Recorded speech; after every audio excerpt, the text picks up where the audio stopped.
Bienvenue sur ma chaîne La Pédagogie Financière avec Émilie. Aujourd'hui, nous allons parler de quelques astuces qu'il ne faut surtout pas oublier afin de payer moins d'impôts lors de la déclaration des revenus. Jingle!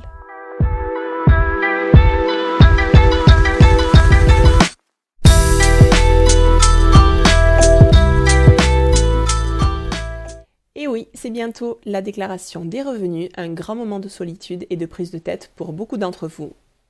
Mais pas de panique, il n'y a rien de sorcier, vous serez bientôt tranquille pour les 365 jours à venir. En attendant, prenez votre mal en patience, nous allons nous y plonger ensemble et si jamais c'est quelque chose qui est vraiment difficile pour vous, faites-vous accompagner. Voici tout de suite quelques petits détails à ne surtout pas oublier afin de ne pas payer plus d'impôts que ce que vous ne le devriez. Alors numéro 1, les frais réels. Beaucoup d'entre vous valident chaque année toutes les pages sans même rien y comprendre, mais avez-vous réellement pensé aux frais réels? Sur le montant de votre revenu brut imposable, il est possible de retrancher les frais professionnels qui ont été engagés l'an passé. En fait, soit vous choisissez les frais réels, soit vous choisissez l'abattement de 10% sur votre revenu brut imposable. Donc si jamais vos frais professionnels dépassent ces 10% de votre revenu imposable, passez aux frais réels. Numéro 2, les frais de télétravail. En effet, depuis la crise sanitaire de 2020, les frais de télétravail engagés à la maison sont également exonérés d'impôt sur le revenu, à l'instar des frais réels. Troisièmement, les frais de scolarité. Ce montant est fixé chaque année par la loi, mais beaucoup d'entre vous oublient de le mentionner, ce qui serait dommage de les payer alors que c'est un cadeau que l'État vous fait. Ainsi, pour un enfant scolarisé au collège, nous pouvons déduire 61 € par enfant. Pour un enfant scolarisé au lycée, nous pouvons déduire 153 € par enfant. Et pour un étudiant dans l'enseignement supérieur, nous pouvons être exonérés de 183 € par étudiant. Alors essayez d'y penser, ce serait dommage de ne pas en profiter.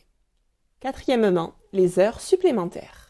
Ce sont les heures effectuées au-delà de la durée légale de travail en France, soit 35 heures pour les contrats à temps complet.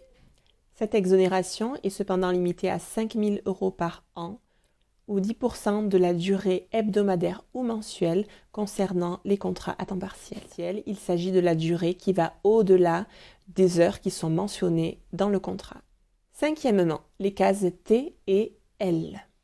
La case T concerne les parents isolés, c'est-à-dire que ce sont des personnes qui vivent seules, avec un enfant à charge au moins, ou une personne invalide recueillie sous son toit. Cette personne peut ainsi bénéficier d'une demi-part supplémentaire. Quant à la case L, elle vous concerne si vous vivez seul, sans enfant à charge, mais que vous avez supporté seul la charge d'au moins un enfant pendant au moins 5 ans au cours desquels vous viviez seul. Sixièmement, la case 2OP. Si cette case n'est pas cochée dans votre déclaration pré-remplie, les contribuables devront payer une flat tax de 30% sur les revenus des capitaux. Cette flat tax représente un impôt sur le revenu de 12,8% ainsi que des prélèvements sociaux de 17,2%. Il est donc possible de cocher cette case afin de bénéficier du barème progressif de l'impôt sur le revenu. Il vous faudra donc la cocher si vous êtes certain de payer moins d'impôts en utilisant le barème progressif de l'impôt sur le revenu. Vous pouvez par exemple utiliser des simulateurs ou vous faire accompagner pour savoir si cela peut être avantageux pour vous ou non.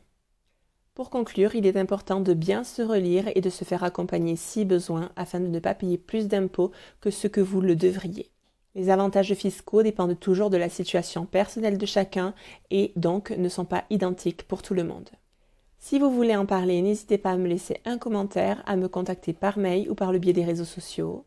Pensez à vous abonner en actionnant la cloche, à mettre un pouce bleu et n'oubliez pas que dans l'investissement, le meilleur moment c'est toujours maintenant. À bientôt, bye bye!